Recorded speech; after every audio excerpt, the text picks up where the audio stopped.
Students, today we are going to start paper number 16, Language and Linguistics. Before that, I have uploaded many videos regarding different kind of phrases. As in a short, there are only 4 modules, but one module is a curtailed. Modules like module means units, phrases, clauses, subordination, and coordination, and basic derived structures. Subordination and coordination, such unit is curtailed. I mean, it is not for the syllabus. Here, derived structures, basic derived structures, in which we have to study the fronting or inversion the subject, negation, interrogation, omission of certain elements, active, passive voice, subject region, and style transformation. Syllabus is so simple. Don't worry about that. Here we can begin with the phrases. See here.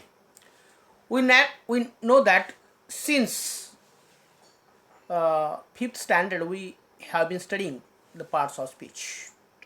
We know that there are 8 parts of speech in English, and they are categories of words. Okay. What are words? Word is a very meaningful unit in the language. It has its meaning.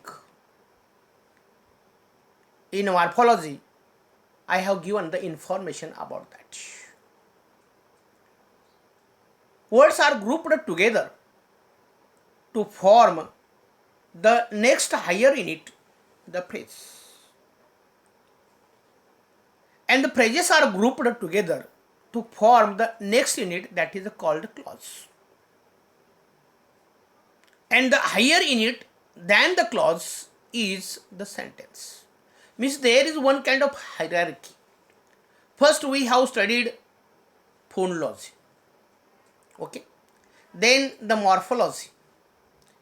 म्हणजे फोनॉलॉजी म्हणजे आपण ध्वनीचा अभ्यास केला, morphology म्हणजे आपण शब्दांचा अभ्यास केला. आता आपण फ्रेजेसचा अभ्यास करणार आहोत आणि नंतर आपण क्लॉजेसकडे जाणार आहोत. म्हणजे त्याला आपण एक hierarchical arrangement of grammatical units म्हणतो. म्हणजे phonology, then words, then phrases, then clauses, and then sentence. Here, before going to start phrases, we have to study some symbols and conventions. There are some conventions and symbols for analyzing the phrase. We know that I have given information. What does mean phrase? Phrase is a group of words. Is a group of words. म्हणजे शब्दांचा समूह, त्याला आपण काय म्हणतो? त्याला आपण phrase म्हणतो. Okay, let's begin with the conventions. We begin a sentence with a capital letter and end with the full stop. म्हणजे कोणत्याही वाक्याची आपण सुरुवात करत असताना we begin a sentence with the capital. Here the bird is a flying in the sky. I have given an example of the sentence. It's the article the is there is a T capital. Means here sentence begins with a capital letter and ends with the full stop after the sky. See here, the bird is a flying in the sky. There is a full stop. Phrases are enclosed in a round brackets. आता गोल कंस म्हणतो आपण, वर्तुळाकार कंस आहेत या ठिकाणी. Round ब्रॅकेटमध्ये आपण काय करतो? फ्रेज करतो. Means the young boy is a phrase and that is enclosed in a round bracket. See this round bracket. The young boy was playing on the ground. There are 3 phrases. The young boy was playing and on the ground. These are three phrases. Which are they? So we can study the next. Clauses are enclosed in a square brackets. See this. This is they came, they saw, and they conquered. There are three clauses. Means they came, ते आले, त्यांनी पाहिलं आणि त्यांनी जिंकलं म्हणतो आपण. Means they are enclosed in a square brackets. And optional elements are enclosed in a curly brackets. See, म्हणजे आता या ठिकाणी द यंग बॉय ही आपण जर फ्रेज घेतली तर which word is very important? The boy word is very important, not young. And here I have given the example the clever boy. Means the clever boy is the phrase, but in this phrase the boy is the head word, boy is the very important. आता आपण समजा boy हा फ्रेजमध्ये काढून टाका, the clever, who, we don't have information about that. So that the boy is very important आणि the and clever are optional element, so that they are enclosed here in curly brackets. And angle brackets are used to enclose two or more coordinate clauses. म्हणजे to compose a song and to sing a song are two different things. म्हणजे एखादी गीताची रचना करणे आणि ते गीत गाणे ह्या दोन वेगवेगळ्या गोष्टी आहेत. म्हणजे गीताची रचना करणे आणि गीत गाणे ही दोन कोऑर्डिनेट क्लॉजेस. का कोऑर्डिनेट आहेत? कारण का they are joined by the coordinating conjunction and. बरोबर आहे. आणि म्हणून की angle bracket जे आहे, see this is one is a angle bracket. Okay, means they are enclosed here, this one and this one. These are the angle brackets and such coordinate clauses are enclosed in angle brackets. Now while analyzing words in a phrase, समजा the young boy मी म्हटलेलं आहे. आता the हे काय आहे, young हे काय आहे आणि बॉय हे काय आहे, हे आपल्या गोष्टी आपल्याला माहीत पाहिजे ना. We have to understand what are the labels for them, what is the class, what are the symbols. Yes, so that if you want to analyse the words in a phrase, you should know some formal and functional labels. Okay, now let us start with the formal labels. Here noun, the class, the categories of words म्हणतो आपण. Noun symbol is given capital N, just as door, man, cat, ram, okay, mango. Means these are the nouns. Then full verb is that is the capital V. Means त्याला आपण main verb आपण म्हणू शकतो. Smile, call, eat, write, drink, dance. Okay, these are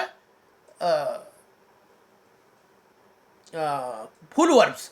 Then adjectives, त्याला आपण विशेषण म्हणतो ना. सी, ए, जे, good, clever, dirty. Adverbs, AV, already, fast, there. Determiner, निश्चित करणारे घटक म्हणतो आपण. And, the, then this, that. Okay, these are these, those. These are the determiner. Then pronouns, I, we, you, he, she, it, they. These are the pronouns. Prepositions, we know that prepositions: in, at, into, over, under, below, okay, between. These are the prepositions. And conjunction, and, or, but. There are so many conjunctions, coordinating conjunctions and subordinating conjunctions. Okay, these were actually we have studied about the labels. Okay, here another like this. Class operator verb. Okay, small म्हणजे त्याला आपण auxiliary म्हणतो, हे लक्षात घ्या. Auxiliary verb सहाय्यकारी क्रियापदे small V आहे. पहिलं आपण इथं काय अगोदर काय बघितलं आपण, see means these are full verb. Okay, this is a full verb, this is capital V, but here small v, operator verb, M, is, are, can, might, will. Okay, then interjection विकारात्मक word म्हणतो, आय जे, ah, who, hey, alas, okay, hey. Okay. Then enumerator गणनात्मक शब्द आपण त्याला म्हणतो, ई, one, second, last, okay, next, त्याला आपण काय म्हणतो, इन्युमरेटर्स म्हणतो. These are the formal labels. Now function labels. आता फ्रेजमध्ये हेडवर्ड असतो. There is a headword for capital H. For example a good boy, a clever boy, okay, a beautiful girl म्हणतो आपण. म्हणजे अ गुड बॉय म्हणला which word is very important. Headword is a word which is very important in that the group of words. Means boy is, समजा अ शब्द काढून टाकला, good हा काढून टाकला, बॉय इट हॅज मिनिंग. म्हणजे एक चांगला मुलगा. आता बॉय हा शब्द काढून टाकला, अ गुड चांगला, एक चांगला कोण is that is boy. Means here boy is a very important word, so that it is called the head word. Then the modifier. Modifier are the words which can modify the noun or the head word. Okay. म्हणजे a good boy कोणता मुलगा की जो चांगला आहे. A and good these are two words. Okay, one is determiner and one is adjective. See here, and it is called modifier. Then main verb. Okay, he has worked. That is a worked. Has is auxiliary. See here, and main verb is worked म्हणतो आपण.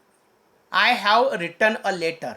Written is a main verb, and have that is or has is a auxiliary. Okay, means these are formal labels and the functional labels.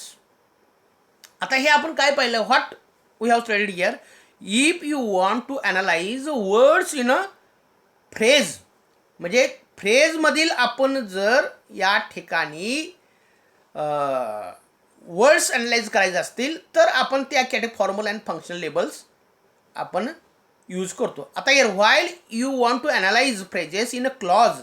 आता पूर्ण वाक्य असेल, the boy, the clever boy is a playing on the ground. एक हुशार मुलगा ग्राउंडवरती खेळत आहे. अ क्लेवर बॉय म्हणतोय मी. A clever boy one phrase. Is playing one phrase. On the ground one phrase. Means there are three phrases. See, आता म्हणजे a clever boy is a playing on the ground, it is a clause or it is a sentence. Okay. आणि मग यावर तीन phrases आहेत, लक्षात घ्या. आणि मग if you want to analyse a phrases in a clause, such formal and functional labels are used or can be used. See here, first noun phrase. Okay, formal, these are the formal labels. Is noun phrase. Here N P capital आहे, लक्षात ठेवा. आता noun phrase हा एक शब्द असू शकतो, group of words असू शकतात. ओके. व्हर फ्रेज व्ही पी, टेल एक शब्द आहे, इथं हॅज टोल्ड ही फ्रेज आहे. Adjective phrase, see how the symbols are given, they are very important. Nice, brave, good, it's very good, very nice. Okay. Adjective phrase. Prepositional phrases, P P capital आहेत. It's on the table, the book is on the table. It's what is the function, it's then we can study. Adverb phrase, slow. Okay. Rather, fast. Okay. Then genitive phrase. आता ह्या phrases आपण detail म्हणजे हे labels आपण कशी वापरतो, what are the structures of these phrases, what are the functions of these phrases, what are the modifiers and post modifiers of these phrases, is we have to study, or we can we will study the next here. Only I am giving here the information regarding the formal and the functional labels when we study about the phrase and the clause. Okay. See, आता functional labels आहेत हे लक्षात घ्या. These are functional labels. सबले आता Shyam is a clever.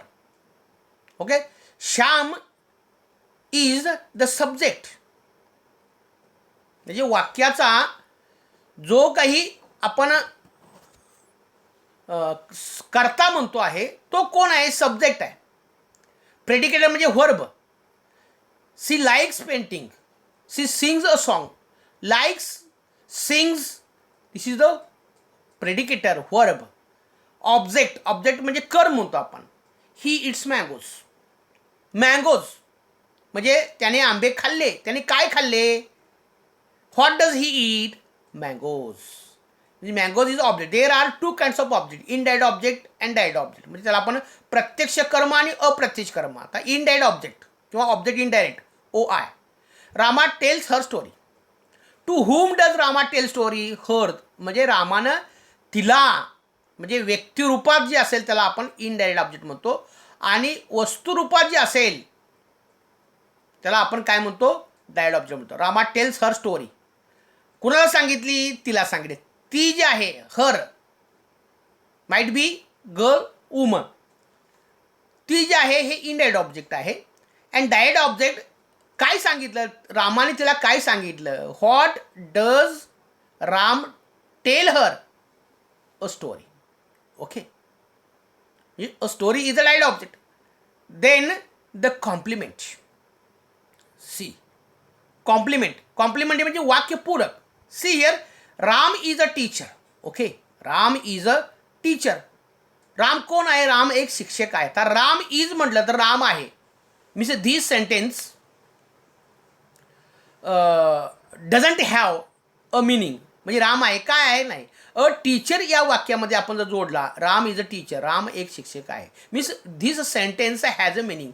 Means a teacher can complete the sense of this sentence so that a teacher is a complement. आता there are two complements, subject complement as well as a object complement. म्हणजे she is a beautiful. कोण सुंदर आहे? ती सुंदर आहे. म्हणजे C ह्या वाक्यातला हा जो आहे हा करता आहे ना. जसं Shyam is a clever, Shyam हा करता आहे, तसं she is a beautiful. She कोण आहे? करता आहे. आता ब्युटिफुल हा शब्द जो आहे हा कुणाही संबंधित आहे? हा सी संबंधित आहे. आणि सी हा करता आहे म्हणून आपण त्याला काय म्हणतो? सब्जेक्ट कॉम्प्लिमेंट म्हणतो. Okay. Then the object complement. They made Dhoni a captain. Okay, they made Dhoni captain. म्हणजे त्याने धोनीला केलं काय? केलं? कॅप्टन केलं. लक्षात ठेवा. म्हणजे धोनी जे आहे हे आहे या ठिकाणी इनडायरेक्ट ऑब्जेक्ट आहे. आणि कॅप्टन जे आहे हा कॅप्टन शब्द त्यांचे संबंधित आहे का? नाही आहे. Means it deals a word, sorry, or a phrase, a captain deals with Dhoni. And Dhoni is here object. Okay, and a captain is a object complement. Then adverb. A, he ran quickly. म्हणजे quickly L Y प्रत्यय आपण we can understand by using L Y suffix to the word as we can get the adverb also. म्हणजे we have study in a morphology in the last semester. Means these are formal and functional labels and they are very important when you are going to actually analyze or to study the phrases. Okay. आता या ठिकाणी how many phrases are there? There are 4 phrases. Sorry, there are 6 phrases. एकूण phrases जे आहेत ह्या एकूण phrases किती आहेत? 6 फ्रेजेस आहेत. कुठल्या कुठल्या आहेत? First noun phrase, verb phrase, adjective phrase, adverb phrase, genitive phrase and preposition phrase. There are 6 phrases. म्हणजे a phrase, I have given the meaning. A phrase is nothing but it is an intermediate unit between clause and word. बरोबर आहे. Word आणि clause मधला एक तो दुवा आहे. And generally phrases are divided into types are that is the main phrase as well as the subordinate phrase. Which are the main phrase? The main phrase जे आहेत the phrases which function as subject, object, complement, predicate and adverb. बरोबर आहे का? म्हणजे it is one which direct constituent or element of a clause. It functions as an element of a clause as subject, predicate, object, complement and adverb. आता these are elements. Next lecture, next unit in a clause, yes, we can study this, means elements of the clause. म्हणजे क्लॉजचे सर्वसाधारण elements किती आहेत? 5 आहेत. There are 5 elements of the clause. One is subject. म्हणजे कोणतंही वाक्य तयार करत असताना की कमीत कमी 2 एलिमेंट, सब्जेक्ट आणि प्रिडिकेट, आणि जास्तीत जास्त 5 एलिमेंट असू शकतात. म्हणजे सब्जेक्ट आहे, प्रिडिकेट आहे, ऑब्जेक्ट आहे, कॉम्प्लिमेंट आहे आणि ॲडवर्ब आहे. ओके. आणि मग त्या ठिकाणी म्हणजे ज्या फ्रेजेस ज्या आहेत, ज्या फ्रेजेस डायरेक्ट वाक्यामध्ये एलिमेंट म्हणून येतात त्याला आपण काय म्हणतो? मेन फ्रेज म्हणतो. आता इथं Radha has lost her bag. बघा मी काय म्हणतो. Radha has lost her bag. आता Radha is a subject, has lost is a predicate, म्हणजे सब्जेक्ट नाउन फ्रेज आहे. आता नाउन फ्रेज आपण ही डिटेल शिकत असताना what are functions of the noun phrase, मग ते कळेल तुम्हाला की यस का लिहिलेलं आहे आपण त्या ठिकाणी. Her phrase functions as a predicator, noun phrase also functions as a object, म्हणजे नाउन फ्रेजसुद्धा अनेक प्रकारचं कार्य आहे. Yes, we can study about this in detail in when we study the noun phrase. Means here they are the main phrases because they are direct elements of the clause and they function as a subject, predicate and object. Okay. And subordinate phrases are the phrases, they are part of the another phrase. लक्षात आलं का? म्हणजे it is a phrase within phrase. म्हणजे की subordinate जी phrase असते त्याला स्वतः ती एलिमेंट म्हणून वाक्यामध्ये येत नाही आहे, हे लक्षात घ्या. ती फ्रेज बरोबर येते. ज्यावेळेला आपण फ्रेजेस डिटेलमध्ये शिकणार आहोत त्यावेळेला तो भाग आपल्याला कळणार आहे. Okay. I have given here example. The boy in the class is a brave. The boy is a brave, no doubt. कुठला बोलगा? The boy in the class. म्हणजे I have enclosed this phrase. Okay. Here means this phrase is a part of the boy means total the boy in the class is a phrase. ही पूर्ण एक phrase आहे, लक्षात ठेवा. आणि phrase within a phrase, the boy ही एक the phrase आहेच. म्हणजे the boy is a brave आपण म्हणतो, and the boy in the class is a brave. म्हणजे बॉय इज अ ब्रेव, तो मुलगा जो आहे तो कसा आहे? धाडसी आहे आपण म्हणतो. आणि वर्गातील तो मुलगा धाडसी आहे. म्हणजे in the class that is the modifier. In the class is a preposition phrase. म्हणजे I have written here P means preposition phrase. Okay. And this phrase means the boy is the main phrase and in the class is a subordinate place. तिला स्वतःला अर्थ नाही आहे, लक्षात ठेवा. But when we attach this phrase in the class to that boy it gets the meaning, it gets the sense. Okay. Means here in the class is the subordinate place and the boy is the main phrase. Okay. Means here subordinate phrase is a phrase which comes within a phrase. Okay. This is the information about the main phrase and the subordinate phrases. Okay. Actually there are 6 phrases. म्हणजे या युनिटमध्ये आपण एकंदरीत किती phrase शिकणार आहोत? आपण 6 phrases शिकणार आहोत. Which are they? Noun phrase, verb phrase, adjective phrase, adverb phrase, prepose phrase and genitive phrase. Okay. Today I have given the only introduction is about the phrases. Is what does means phrase, what are the types of the phrases. Okay. म्हणजे phrase म्हणजे काय? What are the formal label and functional labels when we analyze the words in a phrase and phrase in a clause. Means this is the general information. If you want to study the phrases, the given information or discussed information is very important. Okay. Next lecture is we can begin with the noun phrase. Okay. Thank you very much.